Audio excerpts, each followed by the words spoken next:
Hello guys, আসসালামু আলাইকুম। তো কেমন আছেন আপনারা? আলহামদুলিল্লাহ আমরা অনেক ভালো আছি।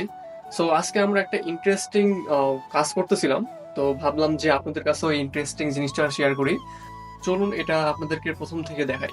দেশ থেকে কিছু কাঁচামরিচ এবং সবজি আনছি, যেগুলো ফ্রোজেন করে রাখছি। আর বেশি মাছ মাংস কেনার কারণে আমাদের ফ্রিজে জায়গা হচ্ছে না। এইটা নিয়ে আমরা টেনশনের মধ্যে পড়ে গেছি। ইনস্ট্যান্ট মোহনের মাথায় একটা বুদ্ধি আসে যে কেননা আমরা মাছ মাংসগুলো আমাদের বেলকনিতে রাখি। দেখতে পাচ্ছেন আমি মাছ মাংসের পলিগুলো নিয়ে বেলকনিতে চলে আসছি। মস্কোতে আজকে -10 ডিগ্রি, এই জন্য আমাদের বেলকনিটা বরফে ভরে গেছে। আমি পলিগুলো বরফ দিয়ে ঢেকে দিচ্ছি। আর এত বেশি ঠান্ডার কারণে আমার হাত জমে যাচ্ছিল।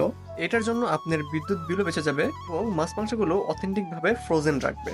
তো আপনারা যারা ইউরোপ কান্ট্রিতে আছেন, আপনারাও উইন্টার সিজনে এরকম ইলেকট্রিসিটি বিহীন ফ্রিজ তৈরি করতে পারেন। তো কেমন লাগলো আমার ইউনিক আইডিয়া? সো এটা ভালো লাগলে আপনারা কমেন্টে নিশ্চয় জানাবেন এবং এরকম ভিডিও দেখার জন্য আমার পেজটা ফলো করবেন। আল্লাহ হাফেজ।